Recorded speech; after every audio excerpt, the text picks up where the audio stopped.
समस्तीपुर में शुक्रवार को डीएम रोशन कुशवाहा ने संवाददाता सम्मेलन में मुख्यमंत्री नीतीश कुमार द्वारा की गई घोषणाओं की स्वीकृति मिलने की जानकारी दी।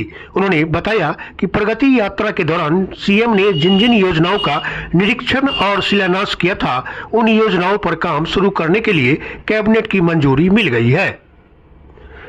डीएम रोशन कुशवाहा ने कहा कि शहर में जाम की समस्या से निजात दिलाने के लिए भोला टाकीज और मुक्तापुर रेलवे गुमटी पर 200 करोड़ रुपए की लागत से आरओबी का निर्माण होगा, जिससे अक्सर लगने वाले जाम से लोगों को मुक्ति मिलेगी। वहीं पर्यटन को बढ़ावा देने के लिए मुक्तापुर मोइन के 4 चरणों में जीर्णोद्धार की योजना को स्वीकृति मिली है। पहले चरण में 38 करोड़ रुपए की लागत से पाथवे, वृक्षारोपण, खेलकूद और दुकानों का निर्माण होगा, जिससे लोगों को एक ही जगह पर फुर्सत के समय में वक्त बिताने का जगह प्राप्त होगा। डीएम ने बताया कि जिले के शिवाजी नगर से गुजरने वाली करेह नदी के शंकर घाट पर आरसीसी पुल और बूढ़ी गंडक नदी पर एक और पुल का निर्माण होगा। रोसड़ा में जाम की समस्या दूर करने के लिए बाईपास सड़क बनाई जाएगी, जिसका डीपीआर तैयार किया जा रहा है। इसके अलावा नदियों में आने वाले बाढ़ से बचाव के लिए समस्तीपुर जिले से गुजरने वाली बलान और जमुआरी नदी के गाद की सफाई कराई जाएगी। इसके लिए 320 करोड़ रुपए की योजना को स्वीकृति मिली है। इस पर डीपीआर बनाया जा रहा है। जल्द ही इस पर निविदा के बाद कार्य शुरू किया जाएगा। साथ ही बताया कि प्रगति यात्रा के दौरान मुख्यमंत्री ने जनप्रतिनिधियों के साथ समीक्षा बैठक की थी। इस बैठक में समस्तीपुर जिले से गुजरने वाली गंगा नदी के मोहनपुर में पत्थर घाट से हरदासपुर तक 35.72 करोड़ रुपए की लागत से पीपा पुल का निर्माण कराया जाएगा। अगले 15 से 20 दिनों में इन सभी कार्यों का डीपीआर तैयार कर कार्य शुरू किया जाएगा। इन योजनाओं की कैबिनेट की मंजूरी मिल चुकी है। माननीय मुख्यमंत्री जी की प्रगति यात्रा के दौरान 13 जनवरी को जो समस्तीपुर में जो उनके द्वारा घोषणाएं की गई थी, उनको सबको अमल में लाने के लिए सारी कार्य योजनाओं को कर लिया गया है। विगत कैबिनेट की बैठक में सभी जितने हमारे जिलों की घोषणा थी, उनको क्रियान्वयन देने के लिए कैबिनेट की स्वीकृति मिल गई है।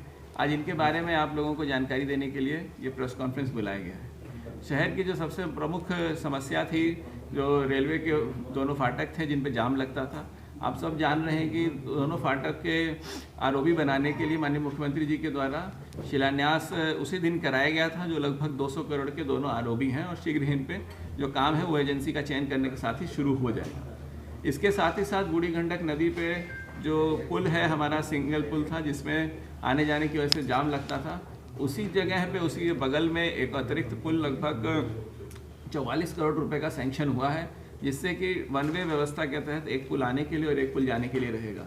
इससे जो शहर के जो उत्तरी और दक्षिणी भाग हैं, जो बूढ़ी गंडक नदी से बटे हुए हैं, उस पर आवागमन सुगम होगा और जो दरभंगा समस्तीपुर का जो मुख्य मार्ग है उस पर भी जाम से काफ़ी राहत मिलेगी।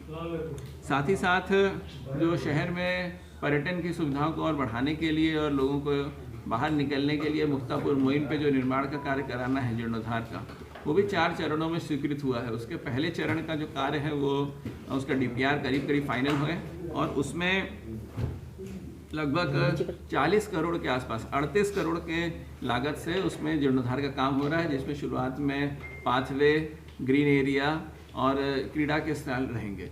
इसके बाद उसमें पब्लिक यूटिलिटीज़ के साथ साथ दुकानें और रिक्रिएशन सेंटर के रूप में रहेगा, ताकि एक समेकित लोगों को कहीं एक जगह बाहर निकलना, उसमें सुबह या शाम के समय में मनोरंजन के साधन, ये चीज़ें रहेंगी जो कि अमूमन हम लोगों के यहाँ शहरों में अभी नहीं मिल पा रही थी। शिवाजी नगर प्रखंड में जो शंकर घाट है उसके ऊपर आरसीसी पुल का निर्माण भी स्वीकृत हुआ है, जिससे कि उधर के एरिया में लोगों को नदी पार करके जाने के लिए नाव और इन चीज़ों से अब मुक्ति मिलेगी। रोसड़ा शहर में जो जाम की समस्या थी, जो कि बेगूसराय जाना हो या अन्य उधर के एरिया में सिंघिया, हसनपुर जाने में, तो उसके लिए बाईपास का निर्माण स्वीकृत किया गया है, जिसमें कि दोनों तरफ से इसका निर्माण लिया गया है। यानी कि बेगूसराय जो जाने वाला मार्ग और जो समस्तीपुर आने वाला मार्ग है उस तरफ भी, और जो समस्तीपुर आने वाला मार्ग है उससे सिंघिया जाने की तरफ वाला जो रास्ता है उससे भी। तो ये इस तरीके से जिन लोगों को उत्तर बिहार जाना हो, कुशेश्वर स्थान यानी उस तरफ के इलाकों में, उनके लिए भी राहत मिलेगी और रोसड़ा शहर में जो लोड है उससे भी हम लोग इसमें बचेंगे काफ़ी हद तक।